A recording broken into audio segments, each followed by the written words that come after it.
done. The three fires that we had were all as a result of very high-speed impacts.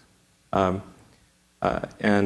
in the case of the second fire, which occurred in Mexico, the guy actually was going very fast. I don't want to say the exact speed, but it was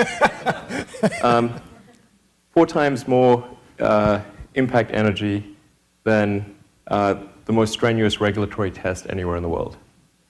You're not supposed to survive an impact of this magnitude, but he did, and he initially hit a roundabout and sheared off 15-foot worth of curb wall, concrete curb wall, and then bounced into a 7-foot-high concrete wall, smashed through that. By this time, the wheels had been ripped off the car, and it was basically just skidding along on the battery pack, and then smashed into a tree. The driver and the passengers got out. And then, sometime later, there was a fire in the front of the car. And if this is like the one... In fact, he picked our team up from the airport the next day. The amazing thing is that he lived, not that there was a little fire in the front of the car. Yeah, so, I mean, essentially, if safety is something that matters to you, this is the safest car in the world. There is not a safer car. There may be a car that is as safe and that also has 0 deaths and 0 serious injuries, but you can't have, like, negative. So, you know, there's never been a single death or serious injury in a Model S. So we have 0 deaths, 0 serious injuries ever, anywhere in the world.